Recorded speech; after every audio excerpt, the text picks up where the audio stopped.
All right, guys, welcome back to the channel. This weekend is that blockbuster fight between Xander Zayas and Jerome Boots, and it's for Xander Zayas' newly unified super welterweight world titles.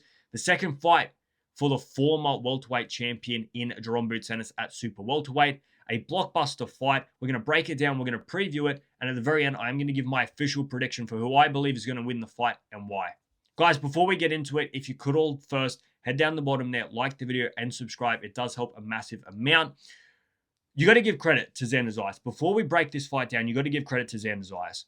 Because Xander Zayas, the newly unified world champion, came unified in January, beating Abbas Barao, has a choice to defend his world titles against absolutely anybody. He can be like many champions before him have and just pick an absolute tomato can to defend his titles against. And instead, he's gone and picked Jerome Boots, who Jerome Boots, we just saw Virgil Ortiz duck.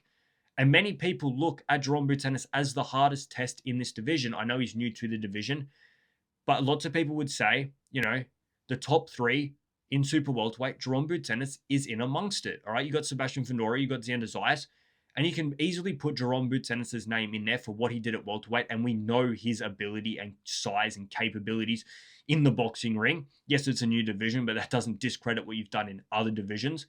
Jerome Boots is that guy that people are fearing. And Xander Zayas made it a choice and says, no, I want the hardest test. I want that fight. I want the legacy that beating someone like Jerome Boots would bring me. Now, these two guys, when we break down this fight, very similar, all right, but also very different in a lot of ways.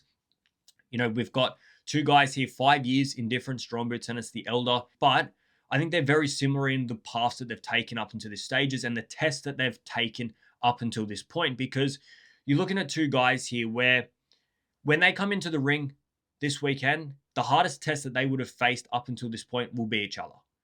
All right? You look at their resumes and you look at Jerome Boots and you say your hardest tests have been Avanesian, Chakudzian, probably Amanta Stanionis.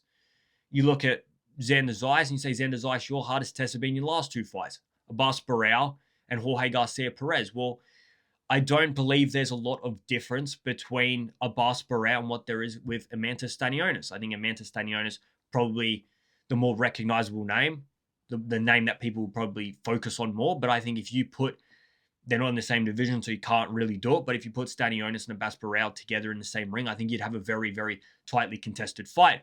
You look at their, experience at the top level. Jerome Boots has fought 9 times on a scheduled 12-round fight. But only 2 of them have gone the distance. They were the 2 fights against Karen Chakudzian. 1 went 10 rounds. That was against Romain Villa. You look at Xander Zayas. He's only had 2 scheduled 12-round fights, but both of them have gone 12 rounds. So 2 fighters that have both only gone 12 rounds 2 times. All right? Obviously, Jerome Boots, he had scheduled fights and he finished his work early, so you can't discredit him for that. But in terms of seeing a fighter over the course of 12 rounds, we've only seen it 2 times. And I don't see this fight being the one where we're just going to see Jerome Boots run in there and do what he did against someone like Usman Lima or Stanionis. This is going to be a very, very difficult fight. And if you look at more similarities between these two, they're both 5'10". They've both got 74 inches of reach. They're both big, big dudes, but they're also very technical fighters. They're both guys that enjoy to counterpuncture as well. So stylistically, when you look at this fight, and you say, how does this fight going to go? I think we can see this fight go 2 ways. I think we can see a very standoffish fight where 2 guys are trying to do the same thing, but neither fighter is initiating anything. So you got a very standoffish fight because you don't have a Amanta Stanionis walking you down, right? You don't have that target to pick off. You don't have a Abbas Barao walking you down to pick him off. You got 2 guys that are trying to do the same thing. The other way I see this fight going is 2 guys that are aggressive and are very, very hungry to get a win in this fight. Both wanting to be on the front foot, both wanting to be the ring general, right?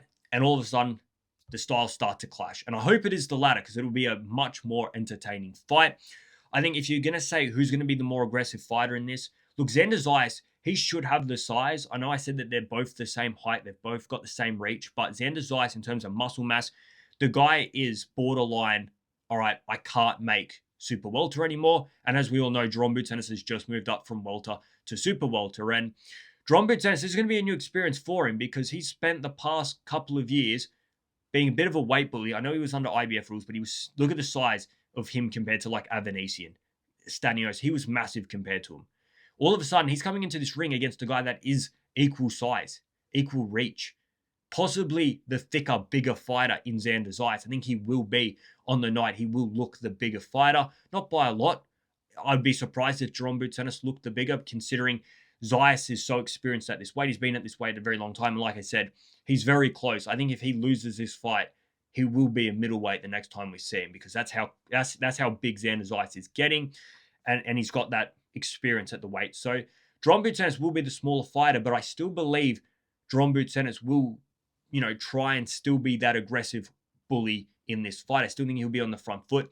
And when you talk about Xander Zayas, one of the things that I have a problem with Xander Zayas, and it is still a problem, I do believe, and it's gonna play a pivotal role in this fight. It's the power. Xander Zayas, although he's big, doesn't carry that power. Jerome Boutenis, although a welterweight are moving up, I think Jerome Boutenis will be the stronger, harder hitting fighter on the night. Xander Zayas, you saw in that fight against Abbas Barao, you saw in that fight against Jorge Garcia Perez, although he was dominant in those fights, not so much in the Abbas Barao one. Obviously, that one went to a split decision. I still think Zayas won it, but it was closer than the Jorge Garcia Perez one. He is the dominant fighter. He's landing the bigger, cleaner shots. But Jorge Garcia Perez still saw the final buzzer. All right?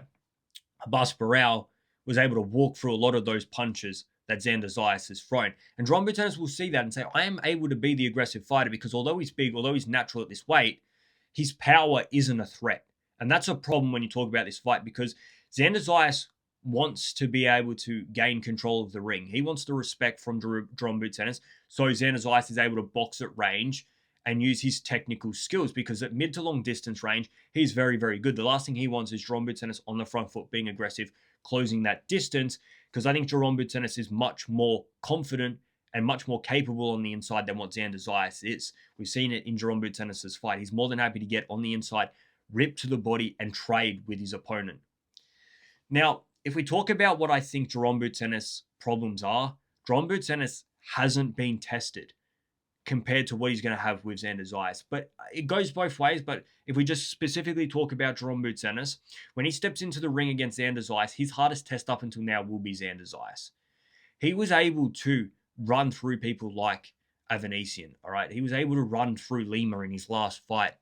And one thing that you see about Jerome Boutenis is the more confident he gets in a fight, the more, success he has in a fight, the worse his defense gets. And that is a problem for Jerome Boutenis. He's so good attackively. He creates angles. He's got great footwork.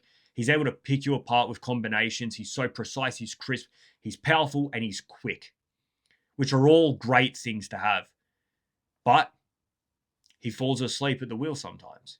He gets overconfident. He forgets his defensive responsibilities. And that's where someone like Xander Zayas, who is a very good counter puncher, can look at it and say, all right, I can throw between punches. All right, I can catch you off guard when you're throwing your hands. And that's going to be the route to success for someone like Xander Zayas. There's clear footage of it happening. It happened. Stanionis landed a few good counters. Chikudzian landed a few good counters, not in the first fight, but in the second fight. All right, in the second fight, Chikudzian worked out that if I allow Jerome Boutenis to let his hands fly, I can punch between his punches. I can catch him and counter. Right? There's opportunities for it.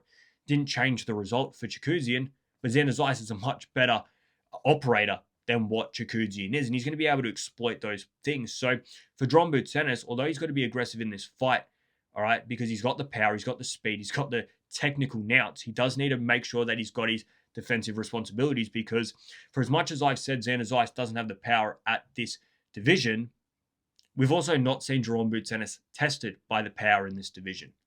We haven't seen him tested against a big person. Not a big hitter, but a big person. Those Zayas punches aren't soft, all right? They're not killers, but they're not soft. And Xander Zayas gets you hurt, he will capitalize on that opportunity. So Jerome Boutenis, when you talk about his fragilities, there's not many. Like I said, he is a world-class offensive operator.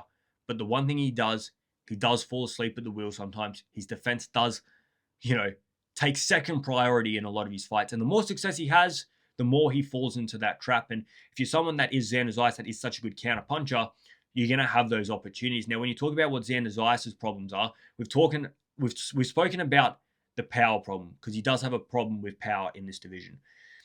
But he's very, very similar in that way to Jerome Boutenis, because you can counter him. Abbas Barao, in that fight was able to walk him down and land right hand counters.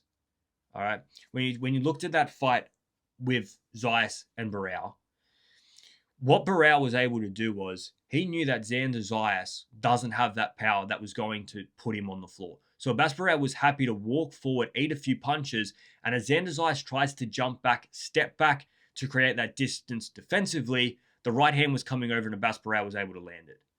Even Jorge Garcia Perez, when Jorge Garcia Perez got in close, when Xander Zayas was throwing his jab, Jorge Garcia Perez was able to throw that big overhand right and land it on Xander Zayas' chin because Xander Zayas, he's a lead left hand. He keeps it low. So obviously that's already a problem. You've got the opportunity to land a right hand.